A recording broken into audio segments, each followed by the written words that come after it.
What's up, YouTube? Quick question. Have you ever planned a family trip? Or maybe you've planned a weekend getaway with some friends? Or let's simplify it. Maybe you planned a solo trip where you just wanted to get away real quick for some rest and relaxation. If you've answered yes to any of those things, guess what? You have experience as a project manager. Stick with me. I'm going to break it down for you.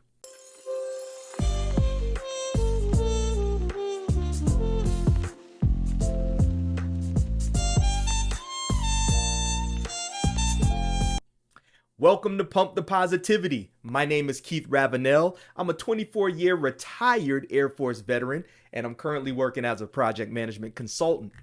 Now, before we get into your project management experience, I want you all to do me a favor. Please leave a comment. Let me know how you feel about this video. Better yet, leave a comment and let me know the vacation you went on. Let me know this destination, right, that you went to. Right? Your comments will actually help strengthen this community so that we all grow together.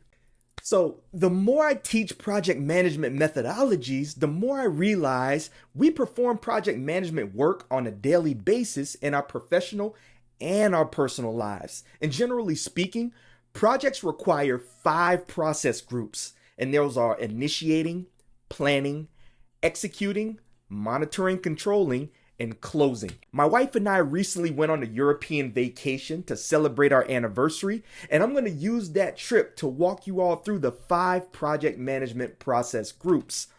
The first process group is called the initiation phase. And that makes sense, right? We're not just going to begin planning the trip and doing the activities. I mean, sure, we're excited, but first we want to make sure that this trip is even feasible. We got to ask questions like, can we afford this trip? How long are we going to stay? Does this trip fit into our family's long-term and short-term plans, aka the vision and mission, right? You see, in most businesses or organizations, that initiation phase of a project provides an opportunity for those key executives to make a choice on whether or not they should greenlight a project. Now, with that in mind, I want you all to think of my family as the business or organization. And me and my wife will play the roles of these key executives. Well, really, she'll be the CEO and I'm more like the project sponsor / business analyst. So as this sponsor / business analyst, I'm going to start putting this whole trip together. I'm looking for, hey, what country should we visit? Maybe airline tickets, hotels to stay at, sites to visit, main attractions, so on and so forth, right? Y'all get the gist. Then I start brainstorming possible risks that could pop up before or during my trip. What happens if the flight gets canceled or delayed? Will my daughter be available to watch the dogs the entire time that we're gone? What happens if I don't speak the country's language? Can we still get by? Right? These are all risks. Next, I'm going to take all that information I've compiled and I'm going to put that into this thing that's project professionals refer to as business documents. See, my business documents are also going to include the things I mentioned earlier. How much the entire trip will cost. How long are we going to be gone? The main things we plan to do on this trip, aka the scope of the trip. Once my business document is complete, I'm going to share that with the key executives of the business or organization. So in this case, I'm going to share that document with my wife. Now she's going to have a choice. Does she greenlight this European vacation project I put together? Or does she say, nah, maybe next year? So to make this decision, my wife, aka the CEO, is going to weigh all the information I captured in my business documents, those costs, schedule, the scope of this trip, the risks I've captured. She's going to weigh all that stuff against our family's current position. But even if everything checks out, right? Even if everything is good, let's say we have the budget, we have the time, we accept all the risks. Getting that green light from your business or organization is really going to depend on if your project is going to provide value and benefits to the organization.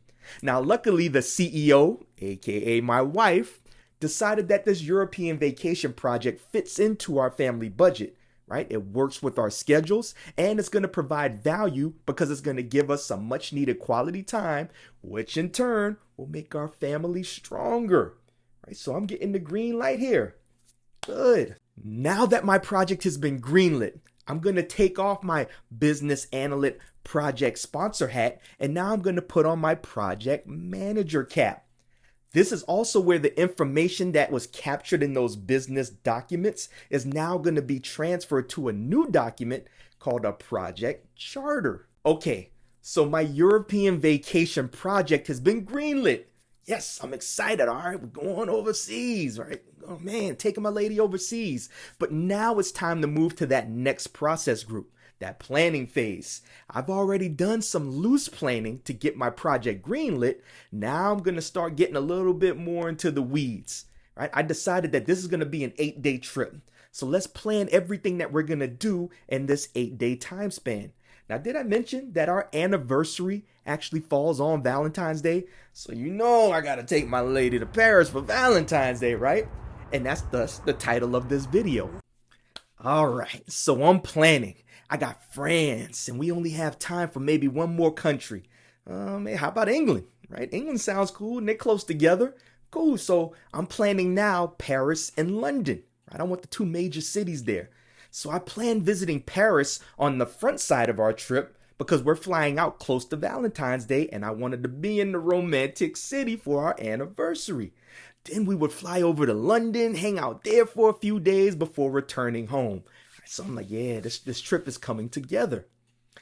All right, so I got the big rocks out of the way. Now I just need to plan how each day would look. So I started with the planning all of our travel first. Right? Let's plan all the travel out, the flights, the Uber rides when we get over there. Then after I got that knocked out, I'm like, okay, let's lock down the hotel stays. Next, let's take care of the restaurant reservations. And then finally, I even scheduled a few places and attractions that we could visit. Now that my planning is all done, now it's time to move on to the execution phase.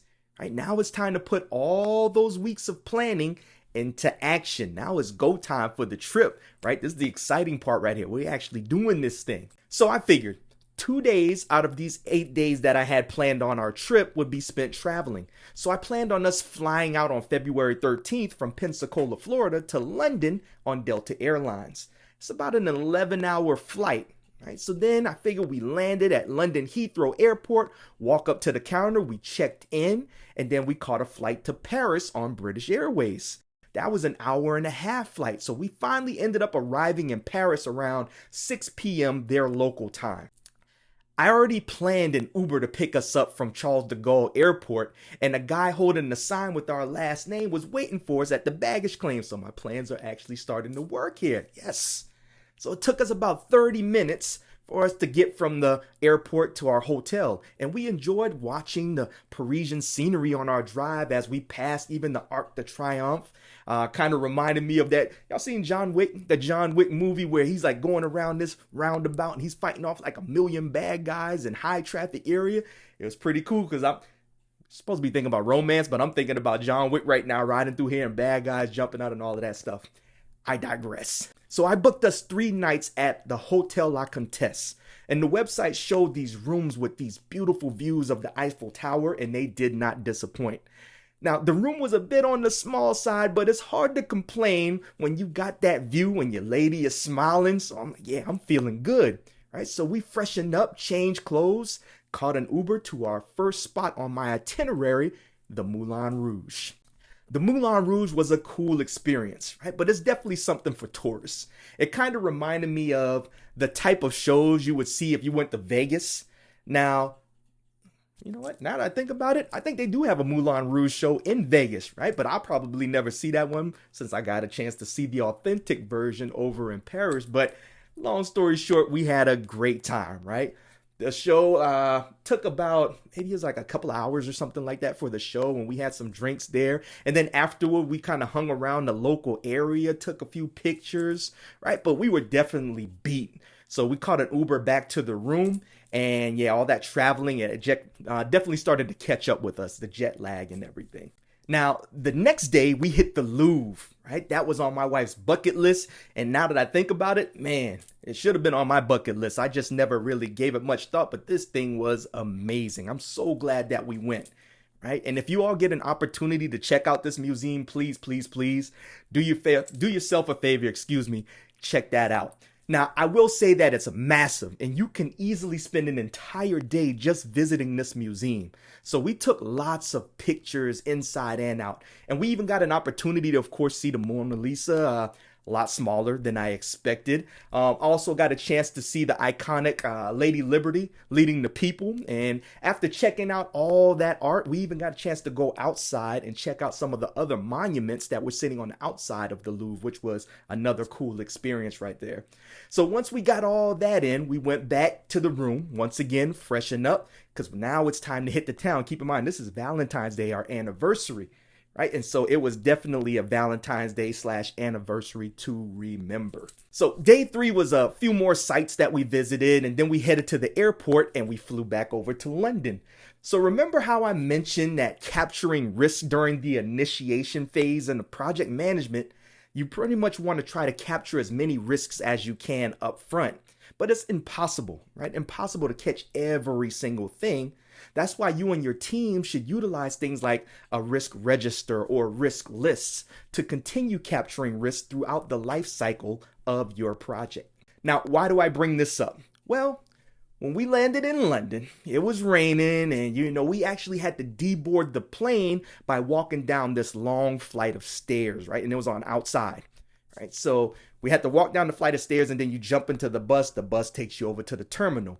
Well, didn't plan for my wife missing that last step as we were coming down those stairs. It was kind of slippery also, and she severely sprained her ankle on that wet pavement. Yeah, it was bad. We were not planning on that. So in project management, as in life, risks are things that might happen. And if these risks happen, they might have an impact on your project.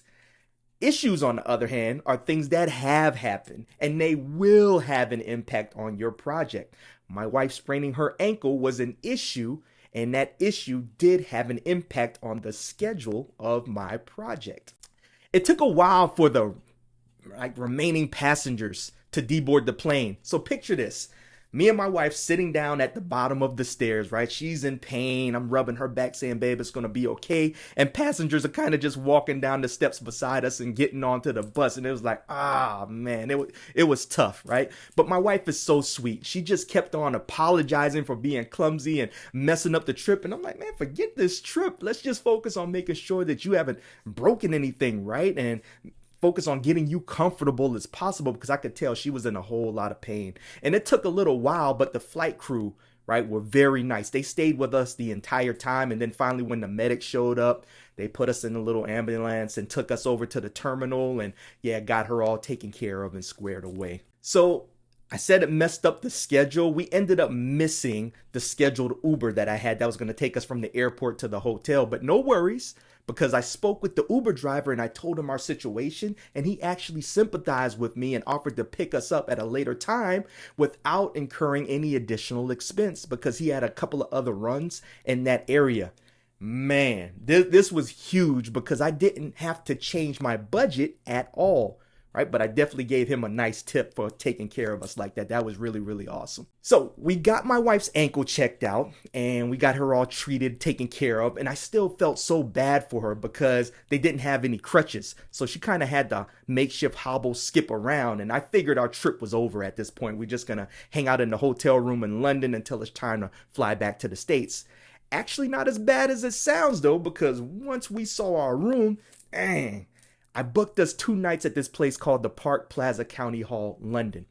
Room had views of both the London Eye, that big Ferris wheel, and also the Houses of Parliament. So really, really cool just looking out the window to be able to see those things. My wife had other plans though, right? She woke up with me the following morning and she said, all right, let's go see some sights. I'm like, what? And I'm like, man, pain and all of this stuff. I said, I know you're still in pain, but this is where I had to actually get a little bit more flexible with my execution. You see, some of you may be familiar with this project management term called agile. Part of being agile is having a change mindset, right? Having that change mindset, being able to pivot whenever things happen, whenever changes arise in your project. So a lot of my planning In London involved us walking around the city, visiting various sites, eating at restaurants, checking out some local pubs, that kind of stuff. All that walking was now out of the picture. So being agile guided me towards a bus tour. And this was perfect because we would still get a chance to take in all the sights without having to do nearly as much walking. So I did a quick Google search and I got us a couple of tickets and off we went, right? So the bus tour was very flexible because these buses ran like pretty much all day and they just drop you off at various sites. And now y'all probably seen some of these red double-decker buses that London is known for. That's what we rode, right? So very awesome. If you get an opportunity, go over to London, check those things out. Yeah, you could thank me later for that one right there. But we came across like a landmark that we wanted to go or something that we saw we wanted to get pictures. We just hopped off the bus, took our picture, walked around a little bit, hopped back on the bus, right? So we hit London Bridge, Buckingham Palace, Big Ben, Piccadilly Square. Like we did a lot of like sightseeing, like a few hours, right? So I still give my wife major props for just toughing it out because I can tell she was in pain even while we were on the bus. But again, she toughed it out and I was like, man, I guess she looked at us as like, hey, my husband already put this whole thing together. This is a once in a lifetime experience. Hey, I got to suck it up. So man, yeah, she definitely was the MVP on this trip. So after a couple of days in London, we checked out of our room, went back to the airport and rented a car. Yes, you heard me correctly. I have driven the streets of London. Now, it doesn't sound like a big deal, but if you know anything about across the pond, they drive on the opposite side of the road and the steering wheel, right? The driving side is on the opposite side of the car. So my wife, to say the least, was not thrilled about me getting behind the wheel, having never done this before. However, CEO, remember back in that initiation phase, the CEO already greenlit this project. So, hey, we here now, right? You greenlit it. Let's go. Leaving the rental car lot, little bit sketchy to say the least, but I quickly got the hang of it as we drove a couple of hours up near Cambridge or Cambridge, I think that's probably how you pronounce it. We hung out up there for a night and then we headed back to London the following day. From there, we returned the rental car, got on our shuttle, headed back to the terminal, boarded the flight and headed back home. Great trip, great experience. Loved every minute of it. Well, besides my wife spraining her ankle. Other than that, everything else was really cool.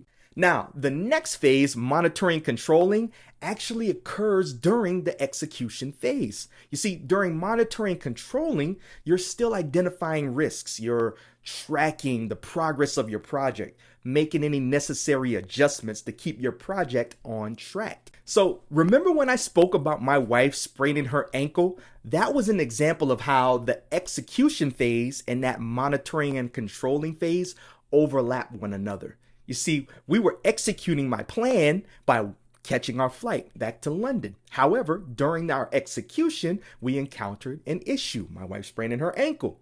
Right? Then we had to monitor and control that situation so it wouldn't cause my project planning to get off track. See how both those things come together? So you can also use project management tools like Gantt charts, the critical path method, and various resource management software, just to name a few. But the bottom line here is the primary purpose for the monitoring and controlling phase is to help project managers ensure that your project remains on schedule, on budget, and within scope. And so far, my entire European vacation project was still on track. The fifth and final process group is the closing phase. Now, this is where your project work is done, and now it's time to officially close out that project. So with typical projects, the project manager will ensure that the work has been completed according to the project management plan, the scope, and all the project management processes have been executed. Now, to be a little bit more specific about this, project managers will also finalize every deliverable and then formally transfer those deliverables to the customer. And then lastly, the project manager will make sure that all the documentation is signed off, approved, and then ultimately archived. In the case of my European vacation project, the closing phase involved me checking my receipts, my bank statements, and credit card statements just to ensure that I wasn't overcharged for anything. Then paying off that credit card debt I had accumulated during the trip. Now you see here, that wasn't an issue Because remember, we already planned and budgeted for everything. So the money was already in my account. The last thing I did was make a list of lessons learned from that trip, and I archived those things to share with friends and family or anybody thinking about taking a trip to Paris or London.